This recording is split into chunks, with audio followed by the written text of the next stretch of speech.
کائنات میں سب سے زیادہ پیار اللہ کا اپنے محبوب کے ساتھ. لیکن دیکھ لو نا، پیدائش سے پہلے ہی حضور کے والد چلے گئے. 4 سال یا 6 سال کی عمر میں والدہ گئیں. 8 سال کی عمر تھی، محبوب کے دادا کا جنازہ اٹھا تو محبوب پیچھے پیچھے جنازے کے جا رہے. پھر وقت آیا جب تبلیغ دین کا، تو دنیا کا کون سا دکھ اور کون سی تکلیف اور کون سی اذیت ہے جو حضور کو نہیں دی گئی. لیکن کریم ہر وقت کہتے ہیں افلا اکون عبدا شکورا، میں رب کا شکر گزار بندہ نہ بنوں. ہر مقام پر کبھی بدر، کبھی احد، اور ہر طرح کی تکلیف، ہر طرح کی تکلیف. کبھی بیٹیوں کا دکھ، کبھی سیدہ عائشہ صدیقہ کے بارے میں منافقوں کی نازیبہ گفتگو. سارے دکھ محبوب کی حیات پاک میں رہے. کریم نے ان دکھوں کو برداشت کیا. پھر آپ دیکھ لیں دور حضرت صدیق اکبر کا آیا تو حضرت ابوبکر صدیق اس امت میں نبیوں کے بعد سب سے بڑا درجہ رکھتے ہیں. لیکن کوئی زندگی اس طرح کی تو نہیں کہ بڑے 2.25 سال بڑے آرام سے حکومت کی ہو. منکرین زکوٰۃ سے لڑنا پڑا حضرت ابوبکر صدیق کو. آزمائش تھی، لوگ منکر ہو گئے زکوٰۃ کے. حضرت صدیق اکبر لڑے، ختم نبوت کے تحفظ کے لیے لشکر تیار کیے. بہت سارے مسائل کا سامنا کرنا پڑا. صبح دن راتیں جناب ابوبکر نے مشقت کر کے خلافت اسلامیہ کو مضبوط کیا. دور حضرت عمر کا آیا. ساری دنیا مدینہ منورہ میں اندر سے دروازے بند کر کے سخت گرمی میں سوتی ہے، اور جناب عثمان غنی کہتے ہیں کہ میں نے فاروق اعظم کو 60 سال کی عمر میں دیکھا کہ مال غنیمت کے 2 اونٹ دوڑ گئے تو عمر بھاگے جا رہے ہیں، ان اونٹوں کو لے کے آ رہے ہیں. اور میں کہتا ہوں جناب آپ آرام کرتے، ساری دنیا سو رہی ہے. فرمایا سویا کرتا تھا کبھی خلیفہ بننے سے پہلے. عمر کسی غلام کو کہہ دیتے، چونکہ پیار تھا نا، یارانہ تھا نا. حضرت عثمان بڑی محبت سے کہتے ہیں امیر المومنین کسی غلام سے کہتے اگر مال غنیمت کے اونٹ چلے گئے تھے تو لے آتا.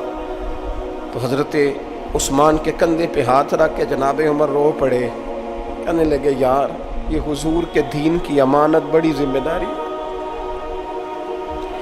لے او سجنا اساں توڑ نبھائی، اساں جان بھی دتی تیرا تیرے. یہ بڑی ڈیوٹی ہے، یہ بڑی ذمہ داری ہے. میں کیسے غلام کو بھیج دیتا؟ مسلمانوں کا مال ہے، جب ڈیوٹی میری ہے تو کیسے کسی کو بھیجتا؟ یہ آزمائش ہے، یہ دکھ ہے. 22-24 لاکھ مربع میل کے حکمران حضرت عثمان غنی، ان کا دور آ گیا. یعنی وہ شخص جس نے چڑھتی جوانی میں بھی نظریں جھکا کے رکھی، اور جس شخص نے اپنا سارا مال دین پر قربان کر دیا، اس کے گھر کا گھیرا تنگ کر لیا گیا. بہت بڑی ذمہ داری حضرت عثمان پر آئی، بڑی. اور جناب عثمان غنی کا حال یہ ہے کہ 40 دن گزر گئے. جس شخص کے اپنے ذاتی مصارف لاکھوں کروڑوں میں لوگوں پر خرچ ہوتے ہیں، 40 دن سے اس نے کھانا نہیں کھایا. اسے ڈھب اور سلیقے سے روٹی پانی نہیں ملا. گھر میں قید ہیں. لوگوں نے کہا عثمان ہمیں اجازت دے دیں ہم لڑیں. کہنے لگے کیسے دے دوں؟ حضور کا مدینہ اور میری وجہ سے خون بہہ جائے، بس میرے اوپر آئی ہے تو میں نبھاؤں گا، یہ ذمہ داری ہے. کہا پھر عثمان خلافت؟ فرمایا یار یہ بھی میری مجبوری ہے. میرے نبی پاک نے فرمایا تھا عثمان اللہ تمہیں قمیض پہنائے گا، لوگ اتارنا چاہیں گے، دیکھنا اتارنا نہ. وہ قمیض نہ اتارنا کیسے چھوڑ دوں؟ حضرت عثمان بھی شہید ہو گئے، جناب عمر بھی شہید ہو گئے. حضرت علی المرتضیٰ شیر خدا، وہ کیا 9-10 سال کی عمر سے حضور کے ساتھ چلے. ہر غزوے میں، ہر میدان میں، ہر جہاد میں، ہر جگہ آگے آگے. ان لوگوں نے دین سے نفع نہیں لیے.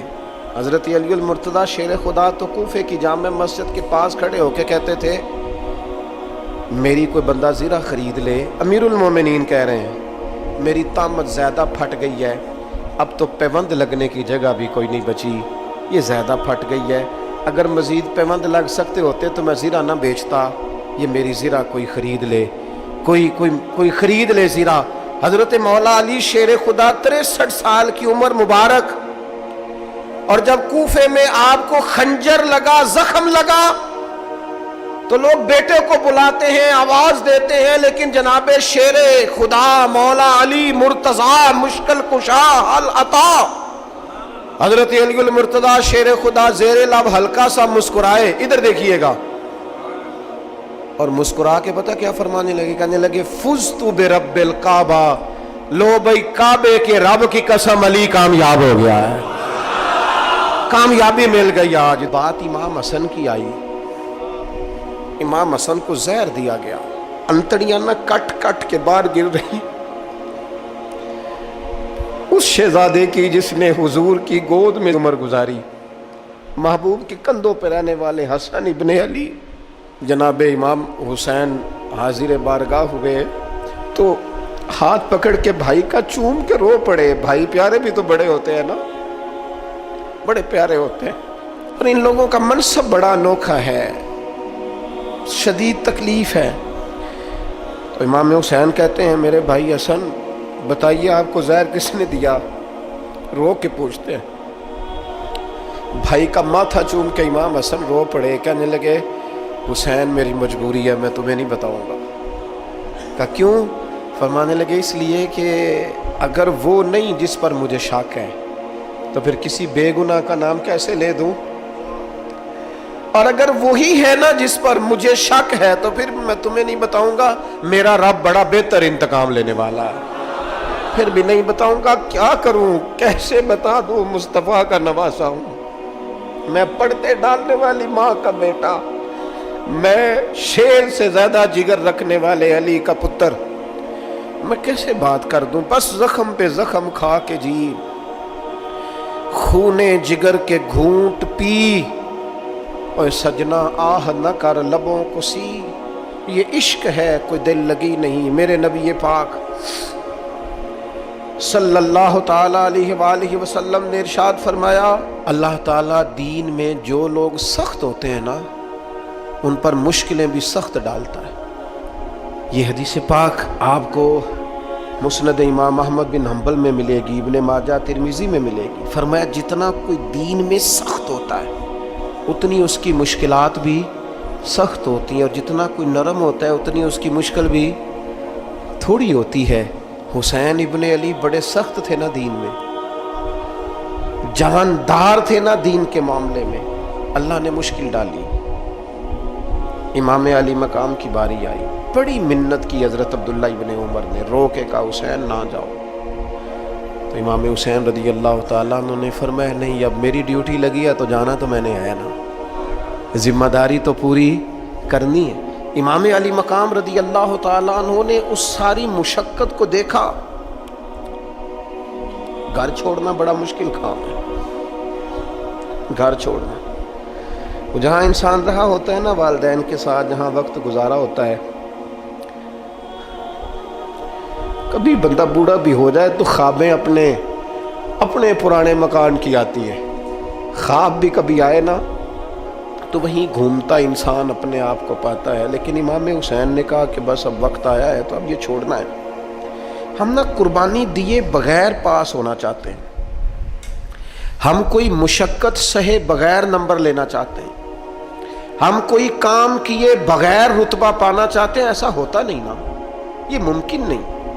آپ تاریخ پڑھیں نا انبیاء کی، حضرت نوح علیہ السلام نے 950 سال محنت کی ہے، اور میں سورہ ہود دیکھتا ہوں تو میں وہ انداز دیکھتا ہوں جس طرح کفر ان سے بات کرتا تھا۔ بڑی جدوجہد کی حضرت نوح نے، لیکن پتہ ہے دکھ اس سے بڑا کیا دیکھا؟ اپنا بیٹا ہی کافر ہو گیا۔ مالک امتحان ڈالتا ہے تو بڑے بڑے، اور حضرت نوح نے اپنے بیٹے کو ڈوبتے دیکھا، کہا مالک میرا بیٹا، فرمایا نہیں یہ تیرا ہے ہی نہیں، تیرے طریقے پر نہیں تو تیرا کیسے ہوگا؟ کسی کی نسل کہلانے کے لیے تو اس کے عقیدے پر ہونا ضروری ہے، تیرا نہیں۔ حضرت نوح نے مشقت دیکھی، واتخذ اللہ ابراہیم خلیلا، ابراہیم اللہ کے پیارے ہیں نا، لیکن زندگی پوری پڑھ کے دیکھ لو، ساری کی ساری مشقت مصائب سے بھری ہوئی، آزمائشوں سے لدی ہوئی، کبھی انہیں قوم آگ میں ڈالتی ہے، اور کبھی 86 سال عمر ہو گئی تو اولاد کوئی نہیں، اور دعا مانگ کے رب بیٹا وہ دیتا ہے جس کی پیشانی میں نور محمدی چمکتا ہے۔ اچھا پہلے دیا نہیں، اب دیا، فلما بالغا ماہو سعیا، اور جب وہ ذرا ساتھ چلنے کے قابل ہو گیا، ہر بندہ کہتا نہیں منون خیر ہے میرا پتر جوان ہو گیا ہے، جب وہ بیٹا ساتھ چلنے کے قابل ہوا تو فرمایا ذبح کرو، کرو نا ذبح۔ تھوڑی دیر کے لیے دل پہ ہاتھ رکھ کے بتاؤ، اور بچے کو بخار چڑھ جائے تو نیند نہیں آتی، مائیں منتیں مانگتی پھرتی ہیں، روتے پھرتے ہیں باپ، بچے کی طبیعت ٹھیک نہیں، فقط بیمار ہے، اور جسے یہ کہا جائے ذبح کر۔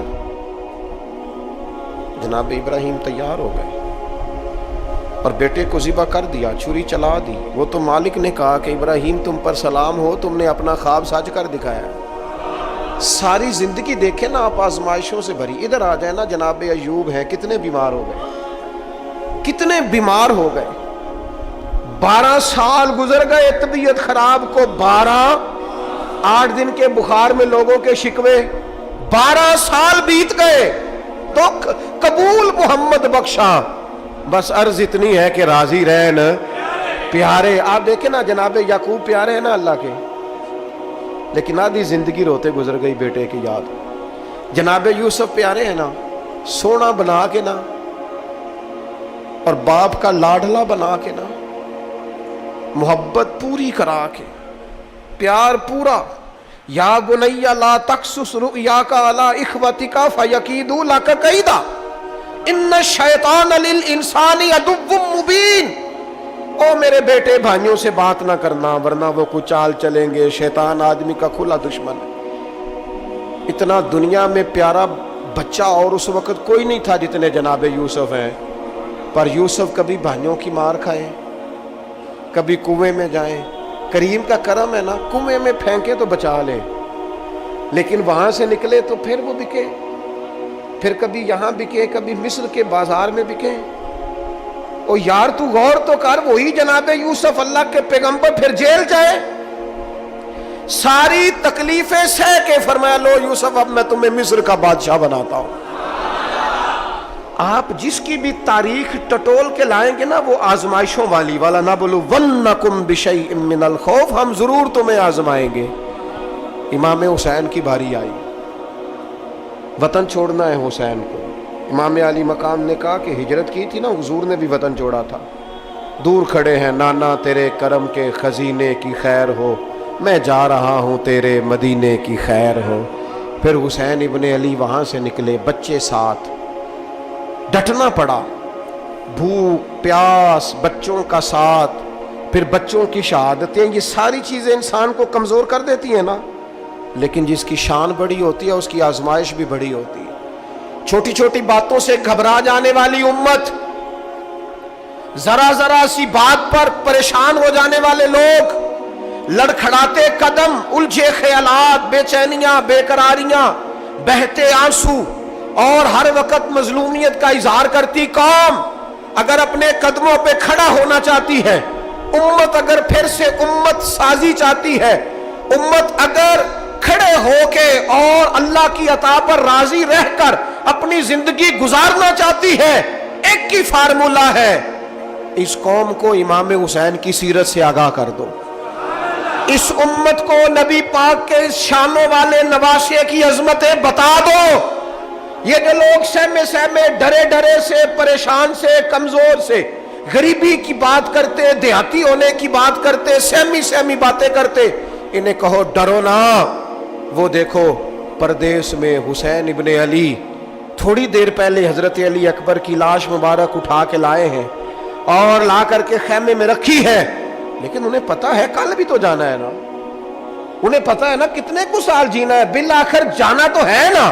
جس دھج سے کوئی مقتل میں گیا وہ شان سلامت رہتی ہے، اس جان کی کوئی بات نہیں، یہ جان تو آنی جانی ہے، موت بستر پہ بھی آ جایا کرتی ہے، لیکن جو میدانوں میں ڈٹ کے رہتے ہیں ان کو تاریخ ذرا زندہ رکھا کرتی ہے۔ کمزور زندگی نہ گزارو، ڈری ہوئی زندگی نہ گزارو، اور یہ کبھی نہ کہو ہائے حسین، ہم ہائے حسین والے نہیں، ہم واہ حسین والے ہیں۔ ہمارے بزرگوں نے ہمیں یہ سبق دیا ہے، ہم نے کہنا ہے واہ حسین، کیا کمال کر دی امام علی مقام نے، واہ حسین آپ کی عظمت پہ قربان۔ اتنے سارے دکھوں کے باوجود جب شانوں والے نانا کا شانوں والا پوتا، عظمتوں والی ماں کا عظمتوں والا بیٹا، جرت مند باپ کا بیٹا میدان میں نکلنے لگا ہے تو ڈرا ڈرا سہما سہما رو کے دلاسے دے کے آنسو پونچھ کے نہیں، بلکہ امام حسین نے ڈٹ کے کھڑے ہو کے وہ امامہ سر پہ باندھا جو محمد عربی نے عطا فرمایا تھا، وہ جبہ پہنا جو نانا نے دیا تھا، وہ تلوار پکڑی جو شیر خدا مولا علی پکڑتے تھے، اور حسین میتوں کے باوجود میدان میں آئے، فرمایا سامنے کھڑے ہو جاؤ، تمہیں خطبہ دینا ہے، اس لیے کہ محمد عربی کا طریقہ ہے جمعے والے دن خطبہ دیا جاتا ہے۔ پورے وثوق سے اتمام حجت کیا، اور حسین ابن علی ایسے تو نہیں تھے کہ ڈرے بڑا تھے تو ان سے تلوار نہیں چلی، انہوں نے تلوار چلائی، جو ایک ایک دو دو کر کے آتے رہے وہ کٹتے رہے، وہ کٹتے رہے، پھر آواز ایک گونجی پیچھے سے، وہ اکیلے اکیلے کیوں جاتے ہو، تمہیں پتہ ہے علی کا بیٹا ہے؟ علی کا گھر تو وہ گھر ہے کہ جس گھر کا ہر ایک بچہ جسے دیکھو وہی شیر خدا معلوم ہوتا ہے۔ اکیلے اکیلے جاؤ گے تو تم چہرے کی روشنی نہیں دیکھ رہے، آنکھوں کی سرخی نہیں دیکھ رہے، مزاج کا ولولہ نہیں دیکھ رہے، طبیعت کا باغ پن نہیں دیکھ رہے، اور جوانی میں شہادت کی لذت سے آشنا محمد کا نواسا نہیں دیکھ رہے، ذرا مل کے جاؤ، ہاں ہاں حسین ابن علی شہید ہوئے ہیں پر شان و شوکت کے ساتھ، ہاں ہاں حسین ابن علی دنیا سے تشریف لے گئے ہیں پر عزت وقار اور عظمت کے ساتھ، ہاں حسین ابن علی کا سر کٹا ہے، مخالف نے تو اپنی طرف سے نیزے کی نوک پہ چڑھایا تھا، پر حسین کا سر بول بول کے کہہ رہا تھا دیکھ لو میں کٹ بھی گیا ہوں پھر بھی سب سے اونچا ہوں، وہ دیکھو میں سب سے اونچا ہوں، سب سے اونچا ہوں میں۔ اے حسین ابن علی، نازش آل نبی تم پر سلام، اے حسین ابن علی تم پر سلام، نازش آل نبی تم